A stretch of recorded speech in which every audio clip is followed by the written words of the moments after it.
Hello friends, आप लोगों का स्वागत है अपने इस यूट्यूब चैनल एक आइडियल स्टडी में।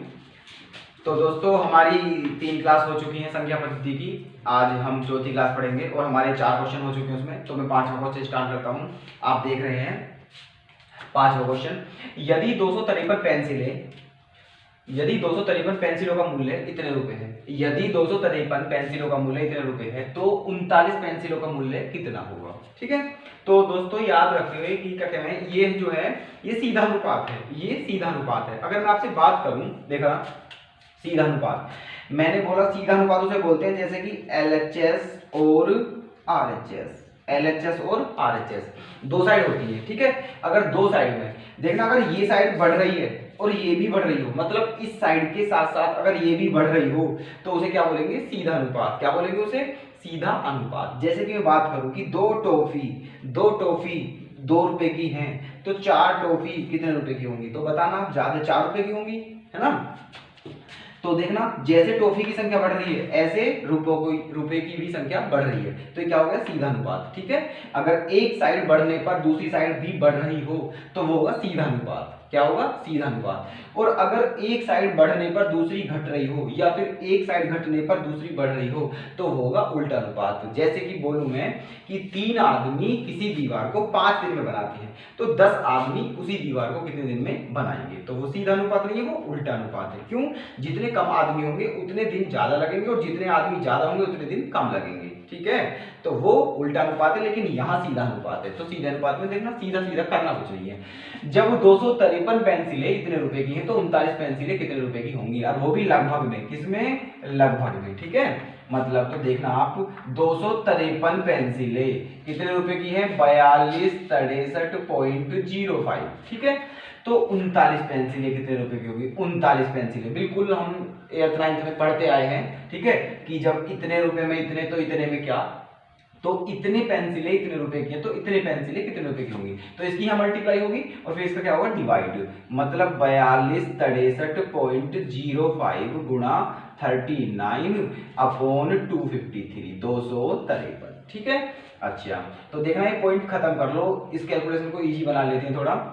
तो पॉइंट खत्म किया जब, तो पॉइंट के बाद 2 डिजिट है, 2 अंक है पॉइंट के बाद, तो पॉइंट में क्या आ जाएगा, 100। ठीक है, काट लेते हैं हम। देखना ये भी 5 से कटेगा, तो 5 से कितनी बार, 20 बार। इसे भी 5 से काटो, तो 5 अट्ठे 40, 5 पंजे 5 अट्ठे 40, 2 6 5 पंजे 25, 5 दूनी और 5 छंग और 5 एकम, इतनी बार कट गया। ठीक है, उसके बाद अब वो ऐसा करते हैं, देखना ये 11 से काटो, इसे 11 दूनी 22 और 11 30, फिर इसे भी 11 से, 11 सत्ते 77। ठीक है, और फिर 11 सत्ते 77, 11 सत्ते 77 और 11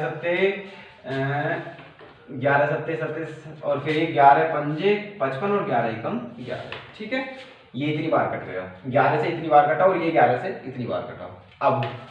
अब किससे कटेगा, देखना ये ओड नंबर है, विषम संख्या है, तो 20 से तो कटनी है ही ना, तो इसलिए अब 23 से काट के देखते हैं। 23 से अगर कटिए, तो जैसे 23 से अगर मैं काटता हूँ इसे, ठीक है, तो 23 3 69, 23 3 69, बचा कितना, 8 5 85, फिर 23 3 69। ठीक है, 23 3 69 85, तो कितना बचा फिर 9 1 और 13 सत्ते नहीं 23 और 23 सत्ते। ठीक है, 337 बार, है ना।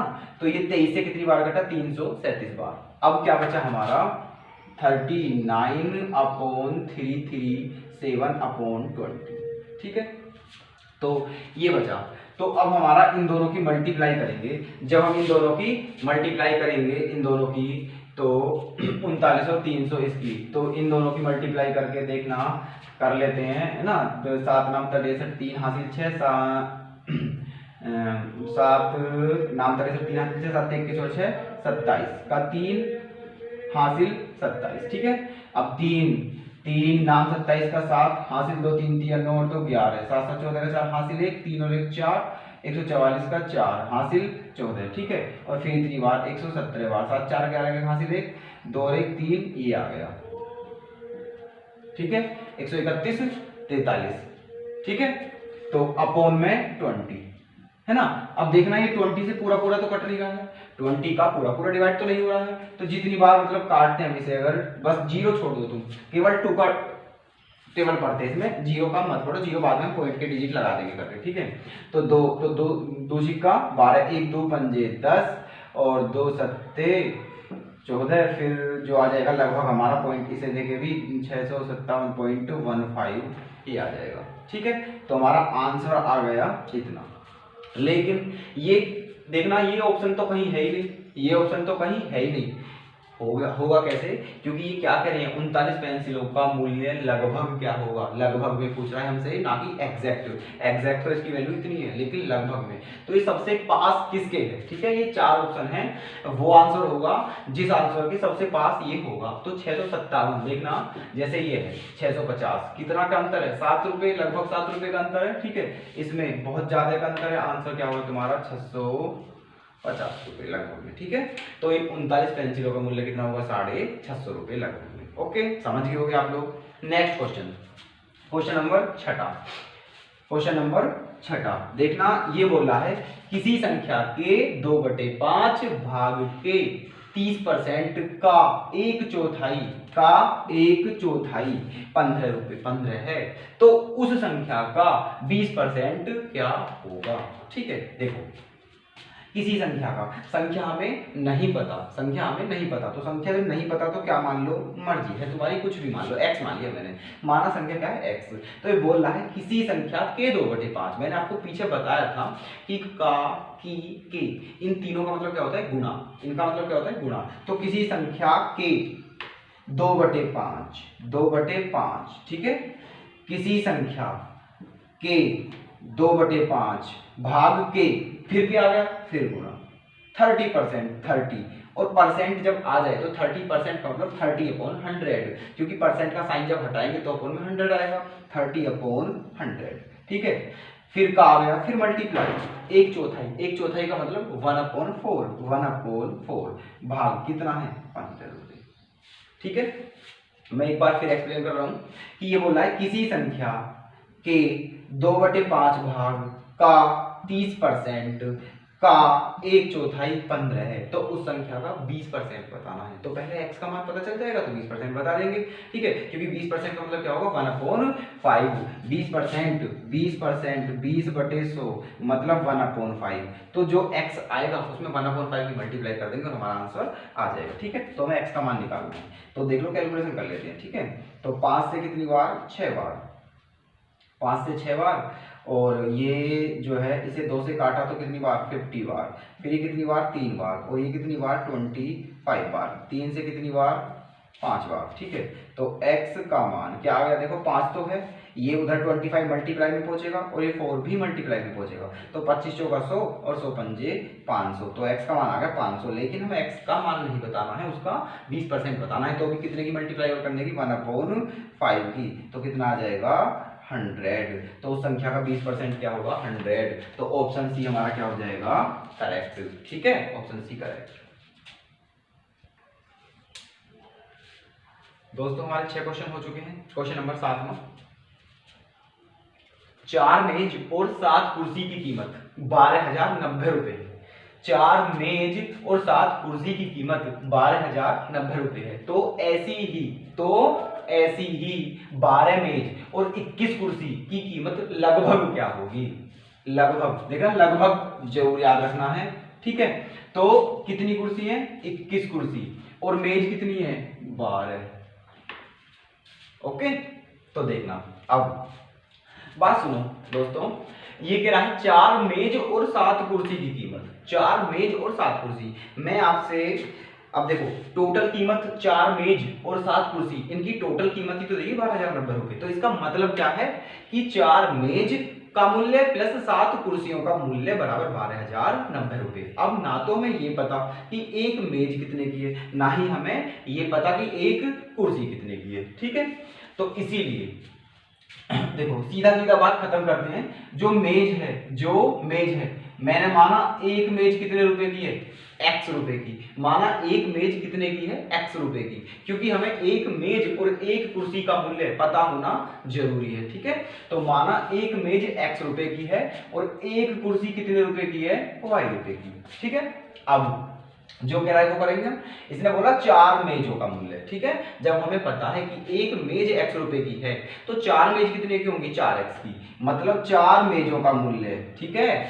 और कितनी कुर्सी, 7 कुर्सी का मूल्य, 7 कुर्सी का मतलब 7y, जो कि कितना दिया है, 12,090 रुपये, 12,090 रुपये ये दिया है इसने। 4 मेज प्लस 7 कुर्सी इतने रुपए की है। लेकिन इसने पूछा क्या है, इसने पूछा क्या है हमसे, ठीक है। 12 मेज और 21 कुर्सी, 12 मेज मतलब 12x और 21 कुर्सी मतलब 21y, इनका मूल्य पूछा है, ठीक है। 4 मेज और 7 कुर्सियों का मूल्य 12,090 रुपए है, तो 12 मेज और 21 कुर्सियों का मूल्य क्या होगा। अब आप ध्यान से देखना दोस्तों, इन दोनों में तुम्हें कुछ दिखेगा जरूर, ठीक है, इन दोनों में कुछ जरूर दिखेगा। क्योंकि देखना, अगर ये सिंगल इक्वेशन है, कभी भी अगर इस टाइप की सिंगल इक्वेशन हो तो हम कभी क्वेश्चन को सोल्व ही नहीं कर सकते, क्योंकि अभी दो ये सिंगल इक्वेशन है।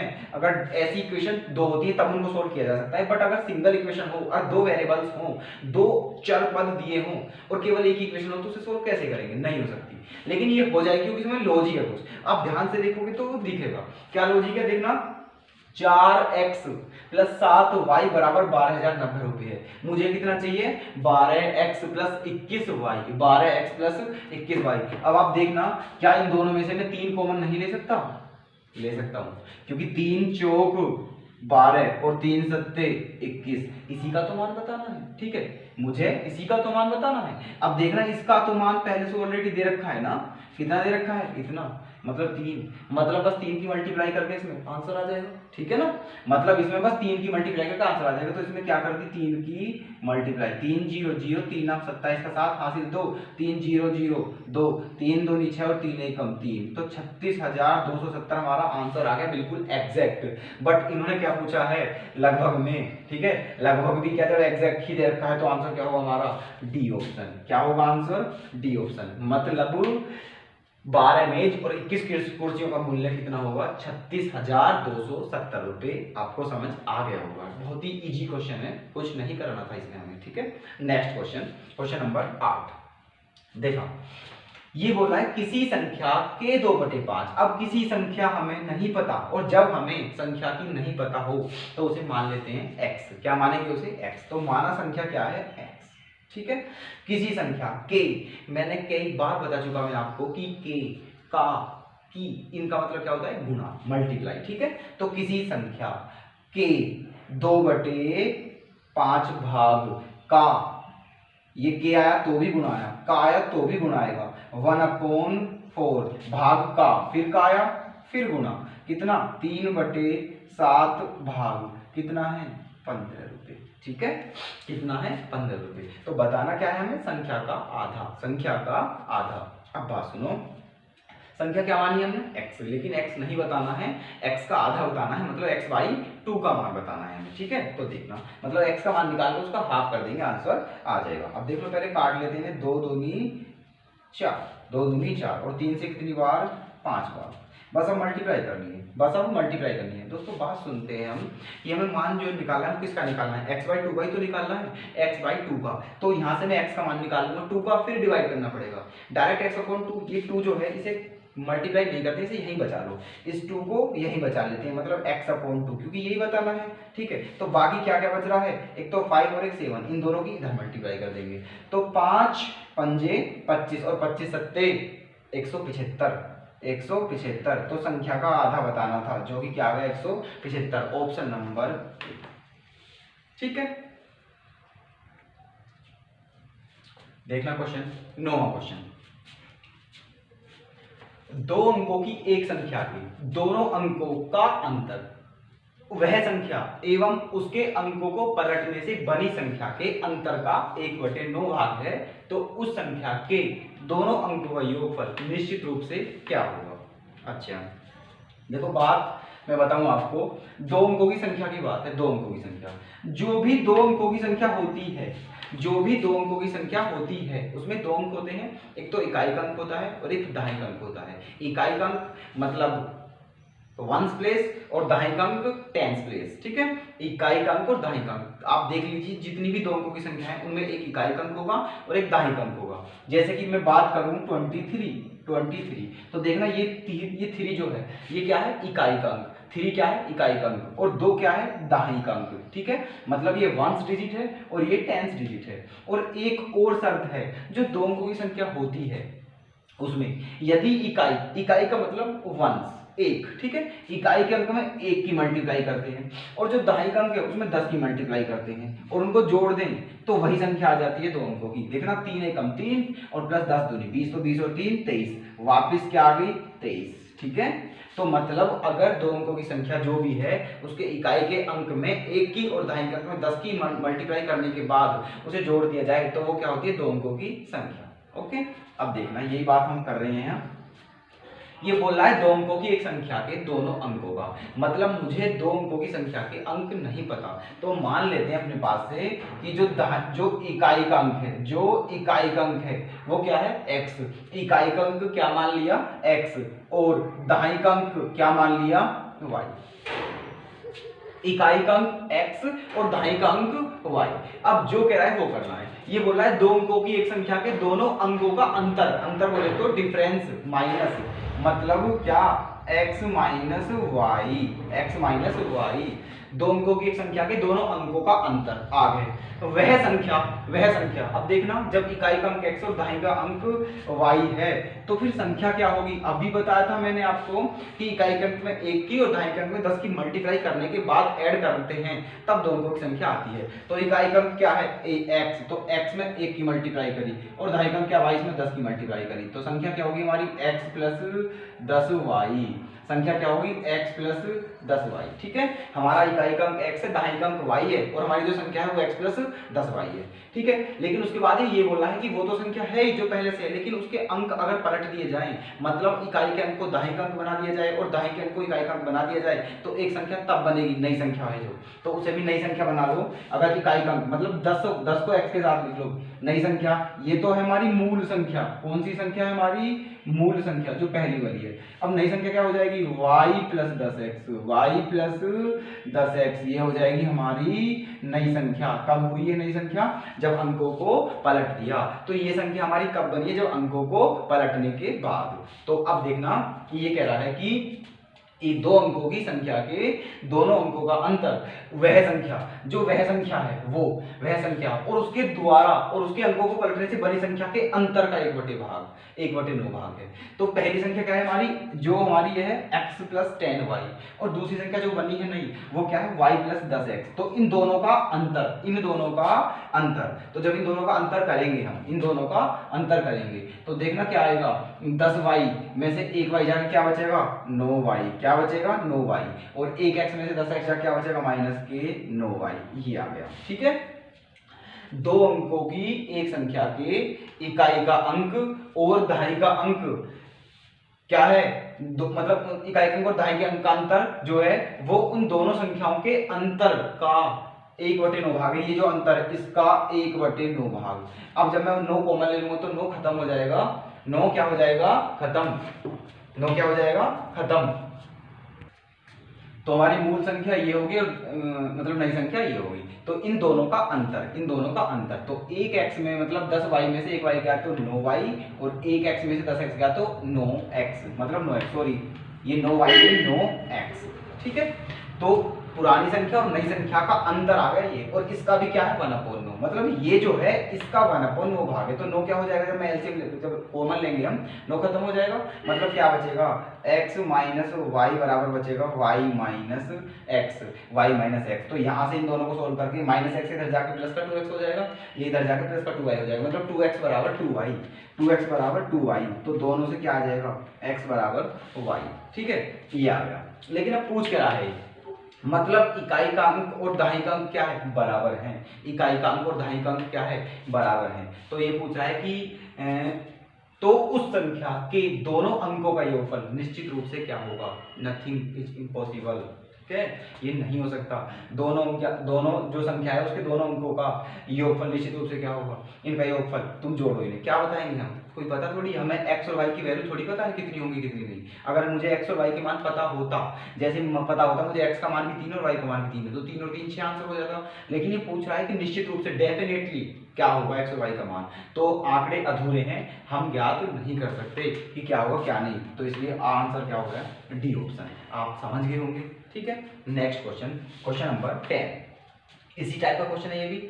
ये कह रहा है दो अंकों की एक संख्या के दोनों अंकों का योगफल उस संख्या तथा उसके अंकों को आपस में बदलने से बनी नई संख्या के योगफल का 1/11 भाग है, तो उस संख्या के अंकों का अंतर क्या होगा। यहाँ क्या पूछा था, योगफल, और यहाँ क्या पूछा है, अंतर। ठीक है, बात वही है, देखना मैं अब संख्या नहीं मान रहा हूँ, ठीक है, पहले से ऊपर में इसी से ले रहा हूँ। इकाई का अंक क्या है हमारा x, दहाई का अंक क्या है y, और हमारी पहली संख्या क्या है x, और दूसरी संख्या मतलब पहली संख्या ये है पुरानी, और दूसरी संख्या है जो अंकों को पलटने बनी, इन्हीं की बस ये तो चीज बार बार क्यों लिखूंगा मैं, ठीक है। देखना आप, दो अंकों की एक संख्या के दोनों अंकों का योगफल, दोनों अंकों का योगफल मतलब दोनों अंकों का योगफल मतलब x प्लस y, दोनों अंकों का योगफल, ठीक है, दोनों अंकों का योगफल उस संख्या मतलब यही वाली संख्या तथा उसके अंकों को आपस में बदलने से बनी नई संख्या उस संख्या और बनी नई संख्या के योग का, इन दोनों का योगफल जब जोड़ेंगे हम 1x और 10x 11x 10y और 1y 11y, मतलब 11x plus 11y 11x plus 11y, ठीक है। ये कह रहा है जो दो अंकों की संख्या है उसके अंकों का योगफल उस संख्या तथा उसके अंकों को पलटने से बनी संख्याओं के योगफल का कितना है 1/11, तो 11 क्या हो जाएगा, खत्म, क्या आ जाएगा x प्लस वाई बराबर x प्लस वाई, यहाँ से कुछ नहीं हो सकता है, x भी कट जाएगा y भी कट जाएगा, तो ये भी क्या होगा अपर्याप्त, तो इसके आंकड़े भी अधूरे हैं, ये भी ज्ञात नहीं किया जा सकता, option number D. Question number 11, देखो बहुत अच्छे क्वेश्चन है, ठीक है, ध्यान से देखना है, देखना 11 क्वेश्चन। किसी भिन्न का हर उसके अंश के 3 गुने से 2 अधिक है, यदि अंश व हर में से प्रत्येक को 1 से बढ़ा दिया जाए तो उस भिन्न का मान 1/3 हो जाता है, तो वह भिन्न क्या होगी, ठीक है। अब देखना, बहुत ही इजी क्वेश्चन है, बहुत ही अच्छे तरीके से समझेंगे, बहुत बिल्कुल सिंपल लैंग्वेज में। देखो अब ये ऑप्शन दिए हैं 4, ठीक है, इसे ऑप्शन उठा के करो बहुत अच्छे से। अब जो ये शर्त कह रहा है ऑप्शन उठा लो, ये आंसर है, ऑप्शन उठा लो, जो शर्त पूरी है वही आंसर, ठीक है। अब देखना, मैंने उठाया पहले, हमेशा पहले जो उठाएंगे, ठीक है, पहले बी आंसर उठाते हैं, पहले क्या उठाएंगे हम, बी, उसके बाद सी, सबसे पहले जो आंसर उठाएंगे तो बी उठाएंगे, तो बी ऑप्शन उठा लिया। मैंने माना कि जो हमारी भिन्न है वो क्या है 4/19 मान लिया आंसर। लेकिन अब ये जो कंडीशन है हमें ये पूरी करनी है, अगर ये कंडीशन इस भिन्न ने पूरी कर दी तो यही आंसर होगा, अदरवाइज हम अलग चेक करेंगे, ठीक है। तो देखना, ये कह रहा है किसी भिन्न का हर उसके अंश, देखो ना, हर जो ऊपर वाला होता है उसे क्या बोलते हैं, अंश न्यूमरेटर, और जो नीचे वाला होता है उसे क्या बोलते हैं, हर डेनोमिनेटर, ठीक है। तो ये बोल रहा है कि यदि किसी भिन्न का हर उसके अंश के 3 गुने से, हर मतलब नीचे वाला उसके अंश के 3 गुने से 2 अधिक है, तो अंश है 4, 4 का 3 गुना 12 और 2 14, तो ये 14 होना चाहिए लेकिन 19 है, तो ये आंसर हमारा गलत है, ठीक है। नेक्स्ट सी, अब सी चेक करेंगे। हर क्या है 17, तो अंश का 3 गुना 5 या 15, 15 और 2 17 ही है ना, क्योंकि इस भिन्न का जो हर है वो इसके अंश के 3 गुने से, 5 का 3 गुने से भी 2 अधिक है, तो 5 या 15 2 17, ठीक तो है, पहली शर्त पूरी हो रही है। नेक्स्ट 2 अधिक है, यदि अंश व हर दोनों में से प्रत्येक को 1 से बढ़ा दिया जाए तो भिन्न का मान 1/3 हो जाता है, यदि दोनों को 1 बढ़ा दिया जाए तो उस भिन्न का मान 1/3 हो जाता है। 2 शर्त है, पहली शर्त पूरी हो गई, दूसरी शर्त देखते हैं, दोनों में 1 जोड़ दिया जाए, अंश में और हर में, तो अंश में जोड़ेंगे तो 5 और 1 6, अंश में 1 जोड़ेंगे तो 5 और 1 6, और हर में जोड़ेंगे तो 17 और 1 18, तो 6 एकम 6 6 3 18, 1/3 हो जाता है, तो 1/3 हो रहा है, मतलब ये कंडीशन, ये वाली फ्रैक्शन, ये वाली भिन्न इन दोनों शर्तों को पूरा कर रही है, इसीलिए हमारा आंसर क्या होगा, सी आंसर, बात खत्म, ठीक है। हमें पेन नहीं उठाना है, ऐसे ही हो जाएगा, आगे होगा समझ। नेक्स्ट क्वेश्चन इसी टाइप का है। यदि किसी भिन्न के अंश को 1 से तथा हर को 2 से बढ़ा दिया जाए, अंश को 1 से तथा हर को 2 से बढ़ा दिया जाए, मतलब अंश में 1 जोड़ दिया जाए और हर में 2 जोड़ दिया जाए, तो उस भिन्न का मान कितना हो जाता है 2/3। किंतु यदि अंश को 5 से तथा हर को 1 से बढ़ा दिया जाए, तो उस भिन्न का मान कितना हो जाता है 5/4। तो हमारी मूल भिन्न क्या होगी? ठीक है, देखो अभी बोला था मैंने कि जब हम किसी क्वेश्चन को ऑप्शनल करेंगे, ऑप्शन उठा के करेंगे, तो सबसे पहले बी ऑप्शन उठाएंगे, उसके बाद दूसरा उठाएंगे। पहले बी ऑप्शन चेक करते हैं हम 5/8। ठीक है, तो ये बोल रहा है कि यदि किसी भिन्न को अंश को 1 से, अंश में 1 जोड़ दिया, अंश में क्या जोड़ दिया 1, तो 5 और 1 क्या हो जाएगा, अंश में 1 जोड़ दिया और हर में क्या जोड़ दिया 2, तो 5 और 1 6 और 8 और 2 10। ठीक है, अब ये क्या हो जाना चाहिए 2/3, तो 2/3 ये नहीं हो रहा है, 2/5 हो रहा है। ठीक है, तो ये आंसर हमारा गलत है। नेक्स्ट पूछते हैं हम सी पे। ठीक है, अंश में 1 जोड़ दिया जाए और हर में 2 जोड़ दिया जाए, तो 5 और 1 6/7 और दोनों 3 दूनी 3 तिया 2/3 हो रही है। ठीक है, तो पहली शर्त पूरी हो रही है, सेकंड वाली शर्त देखते हैं, दूसरी वाली। किंतु यदि अंश को 5 से भिन्न क्या माने 5/7 मानिए। अभी बोला है किंतु यदि अंश को 5 से, मतलब अंश में 5 जोड़ूं और हर को 1 से ठीक है जोड़ दिया, मतलब 1 से बढ़ा दिया जाए, तो उस भिन्न का मान 5/4। तो देख रहे 5 और 5 10/7 और 1 8, तो 2 पंजे 10 और 2 चौक 8, 5/4 हो जाती है और 5/4 ही हो रही है। मतलब ये वाली भिन्न दोनों शर्तों को क्या कर रही है पूरा, तो हमारा आंसर क्या होगा 5/7। तो हमारी मूल भिन्न क्या होगी 5/7। Option C is correct. ठीक है दोस्तों, बड़े इजी तरीके में होते हैं, कोई दिक्कत नहीं है ना। देख लें क्वेश्चन 13 क्वेश्चन दोस्तों। ये कह रहे हैं कि 4 पुरुष और 2 महिलाओं की कुल मासिक आय 46,000 रुपए है। यदि प्रत्येक महिला प्रत्येक पुरुष से 500 रुपए अधिक कमाती हो, तो प्रत्येक महिला की मासिक आय क्या होगी? प्रत्येक महिला की मासिक आय क्या होगी? अच्छा देखो, बहुत सिंपल क्वेश्चन है। ये बोल रहे हैं कि देखो एक पुरुष, मुझे ये नहीं पता कि एक पुरुष कितना कमा रहा है, और ना ही मुझे ये पता है कि एक महिला कितनी कमा रही है। ठीक है, तो मैंने मान लिया कि एक पुरुष कितने रुपए कमा रहा है x रुपए, और एक महिला कितने रुपए कमा रही है y रुपए। ठीक है, माना एक पुरुष x रुपए कमा रहा है और एक महिला y रुपए कमा रही है। ठीक है, तो इसने दिया क्या है कि 4 पुरुष और 2 महिलाओं की कुल मासिक आय। 4 पुरुष मतलब 4x और 2 महिला मतलब 2y बराबर कितना 46,000। अब यहां से अगर मैं 2 कॉमन ले लूं तो कितना बचेगा 23,000, मतलब 2x प्लस y बराबर कितना 23,000। ठीक है, ये है। अब क्या कह रहे हैं ये, यदि प्रत्येक महिला प्रत्येक पुरुष से 500 रुपए अधिक कमाती हो, प्रत्येक महिला प्रत्येक पुरुष से 500 रुपए अधिक कमाती हो, मतलब कहने का ये है कि एक महिला के कितने रुपए माने हमने y और एक पुरुष के कितने माने हैं x, तो मतलब एक महिला प्रत्येक पुरुष से कितने रुपए फालतू कमा रही है 500, मतलब जो y है वो x प्लस 500 के इक्वल है, जो y का मान है वो x प्लस 500 के इक्वल है। या फिर अगर मैं x की बात करूं तो x की जगह क्या रख सकता हूं मैं, मतलब y माइनस 500। ठीक है, प्रत्येक महिला प्रत्येक पुरुष से 500 रुपए अधिक कमाती है, मतलब y जो है वो x प्लस 500 है। तो जब y बराबर x प्लस 500 है तो x का मान क्या हो जाएगा y माइनस 500, क्योंकि मुझे महिला का मुझे क्या बताना है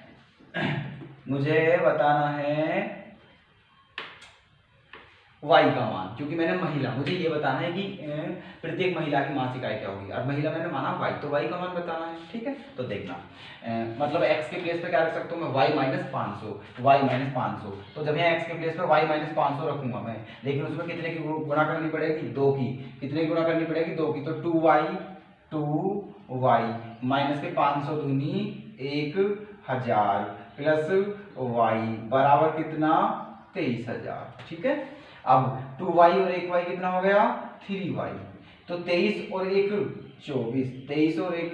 24, y का मान बताना है कितनी बार कट गया 8 बार। ठीक है, तो एक महिला की मासिक आय कितनी है 8,000 रुपए, मतलब एक महिला एक महीने में 8,000 रुपए कमाती है।